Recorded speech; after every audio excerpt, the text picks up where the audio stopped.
My name is Charlotte, and this is the story of how I turned the most painful fall of my life into an unexpectedly sweet victory in business. Sometimes, just like in family, the person you trust the most ends up being the one who pushes you to the edge. But people often forget, before trying to bring someone down, they should take a close look at what's under their own feet. Parker Solutions, now known as a leading tech enterprise valued at hundreds of millions, once started in a small basement office, just a few old desks and a noisy coffee machine that never stopped rattling. My father, Henry Parker, was a true tech genius. Since I was a child, he could turn any piece of hardware into a fully functional machine, but when it came to business, he struggled. Financial reports gave him migraines, and late nights staring at red numbers on spreadsheets cost him more sleep than I can count. By 2012, Parker Solutions was just 3 months away from shutting down due to unpaid debts. At that time, I had just graduated from business school, full of fresh ideas and motivation. My brother Brandon, already 32, was known around town for his flashy lifestyle and extravagant parties. To my father, Brandon was always the perfect son. He had a winning smile, charm, and people always seemed drawn to him. But there was one key thing he lacked: the ability to retain clients. I still remember that gloomy, rainy afternoon when I opened the office door and saw my father sitting motionless in front of the computer screen. His eyes were red, and financial documents were scattered across the desk, all filled with negative figures. "It's over, Charlotte," he whispered, his voice as fragile as shattered porcelain. "Everything I built, it's all going to be gone." Something inside me changed at that moment. My whole life, my father looked at Brandon with admiration while I remained in the background. But seeing him like that, defeated, I couldn't let his dream vanish. While Brandon kept partying into the night, I began working tirelessly. I taught myself every corner of the business, from drafting contracts to client support, from budgeting to streamlining operations. Every night, my mother brought me dinner at the office. "You need to rest, Charlotte," she'd say, worried, watching me survive on coffee and cold meals. That first year was a brutal uphill battle. I renegotiated debts, cut every non-essential expense, including the company credit card Brandon still used for shopping and entertainment. I personally visited every former client. Most shut the door in my face, but I didn't give up. Day after day, I returned with a smile and new proposals. Persistence paid off. By the end of the year, Parker Solutions not only stopped bleeding money, it started making a profit. Brandon still mocked me. "Look at little Charlotte playing CEO," he'd say with a sneer. "Dad's still going to give the company to me. I'm the real heir." I didn't respond. I just kept working.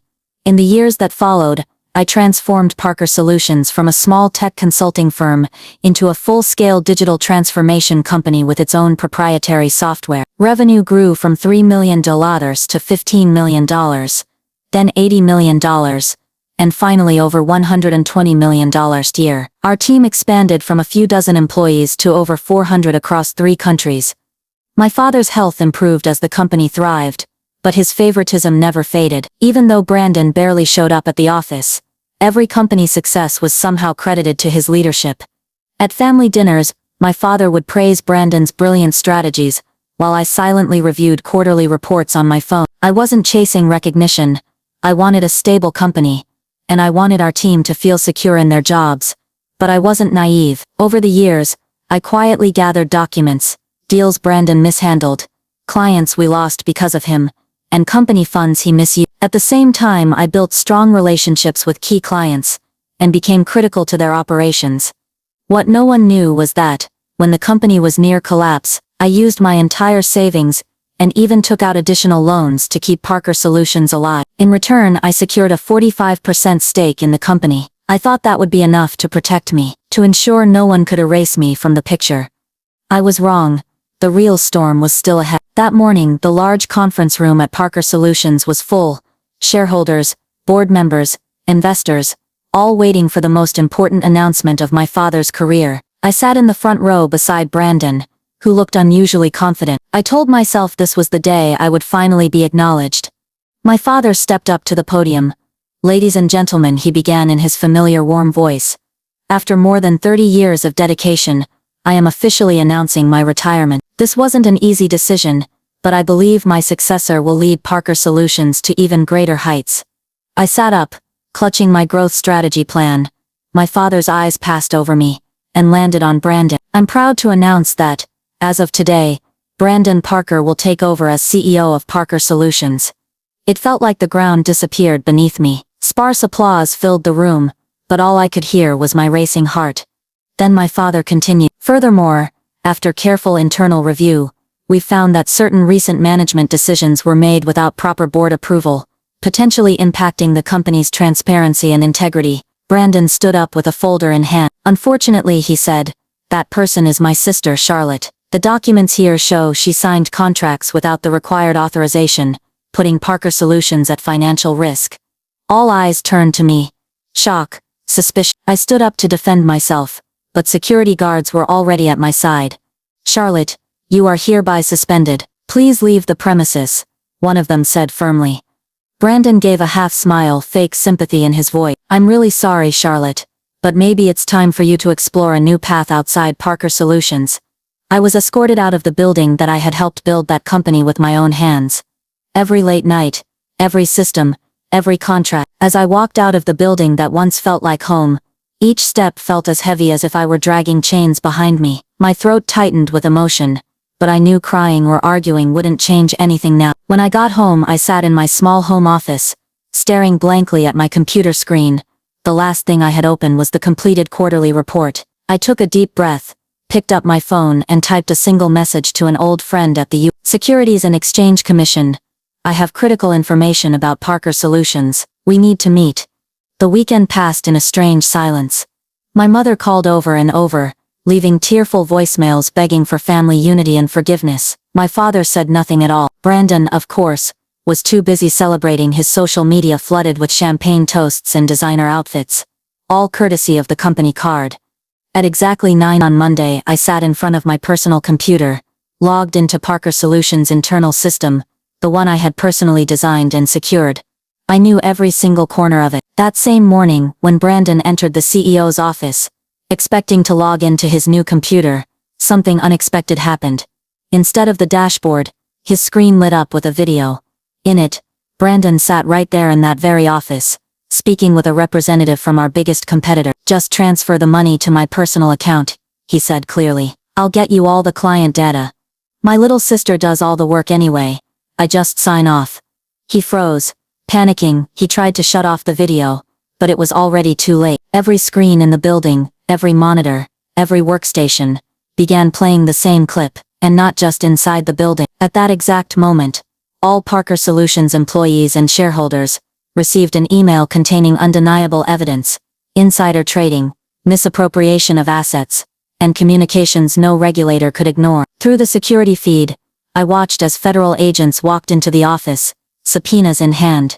Brandon grabbed his phone and tried to call our father, but there was no answer. Maybe he too had just received the same devastating news about his perfect son. Minutes later, the entire IT department submitted their resignations simultaneously. Without them, Brandon had no control left. Worse still, all valuable data, client contracts, and intellectual property had already been transferred to a newly created subsidiary, Parker Innovation. The sole owner, me.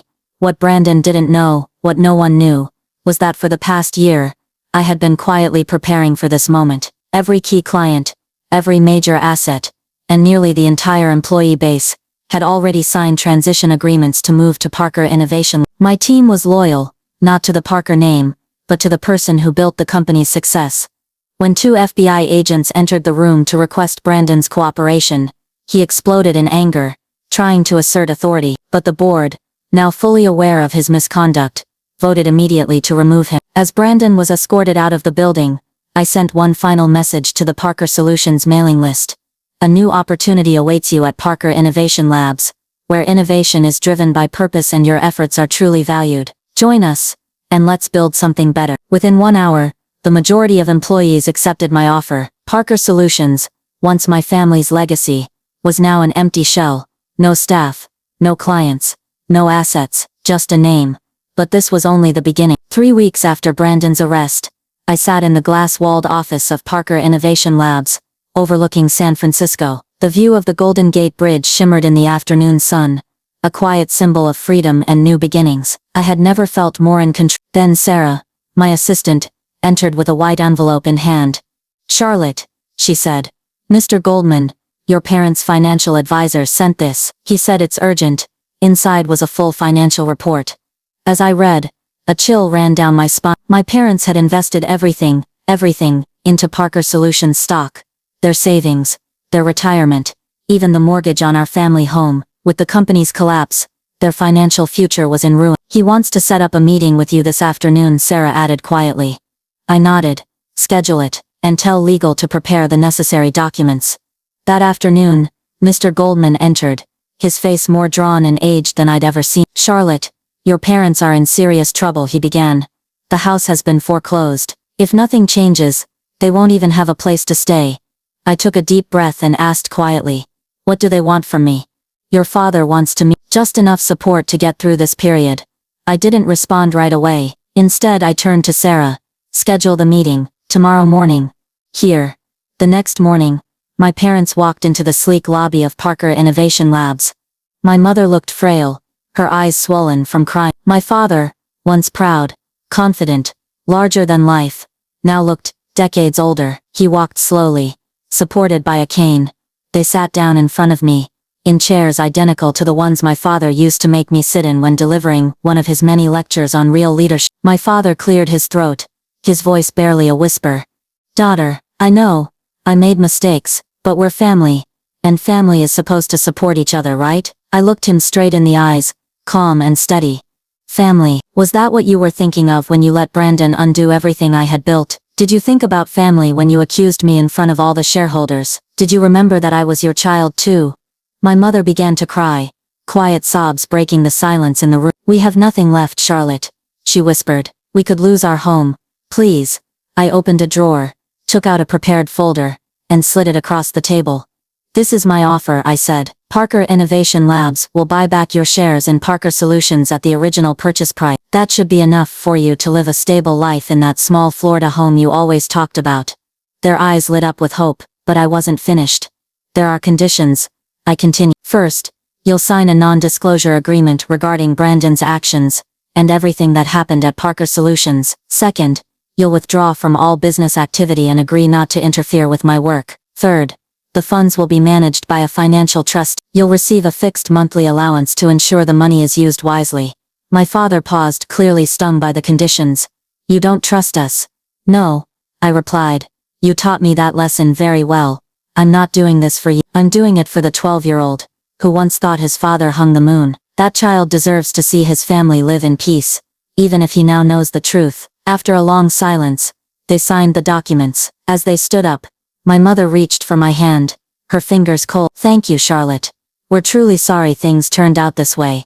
I didn't respond. I simply gestured for security to escort them out. Once the door closed, I leaned back in my chair, feeling a silence as vast as a void. 5 years have passed since that day. Parker Innovation Labs is now one of the fastest growing tech companies in the US, recently reaching $1 billion valuation. After his release, Brandon moved to Las Vegas, and now works as a bartender. My parents live quietly in Florida, and sometimes send postcards to the company, but I've never replied. Last week, I was invited to speak at my former business school. The topic, the importance of integrity in family business. Standing on stage, looking out at the students, I shared my story, not hiding the hard truths or the mistakes.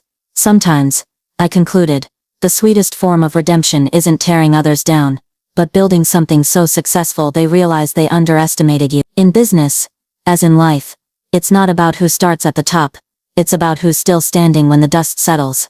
The room erupted in applause, but all I could hear was the calm, steady beat of my own heart, because I knew I had won, not just against my family, but against the version of myself I once was. Looking back, I've realized that sometimes the most painful betrayals become our greatest motivation to rise. True success isn't about proving others wrong. It's about building a life so meaningful that they're forced to reflect on their own choices. I no longer seek validation from my family, or from anyone else. I'm proud to have stood on my own and created a legacy worth carrying forward. After the speech, several students approached me with questions, curious, inspired, some even emotional. One young woman said, "Your story made me think differently about what it means to succeed. It's not just money or status. It's the strength to keep going, even when you feel alone." Her words stayed with me, because she was right.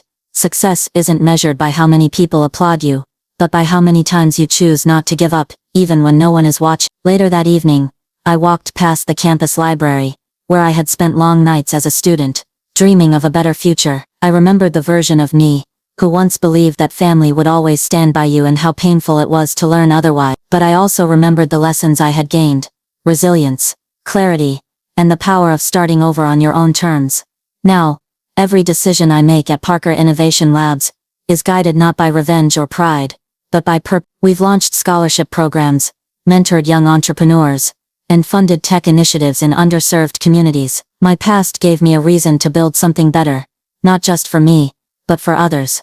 A few days after the event, I received another letter from my parents. I didn't open it right away. Maybe I never will. Forgiveness isn't forgetting. It's choosing peace without needing closure from those who hurt you. And maybe, just maybe, that's what true growth looks like. If Charlotte's story made you reflect on family and perseverance, share your thoughts in the comments below, and don't forget to subscribe for more inspiring stories about life, growth, and resilience. See you in the next video.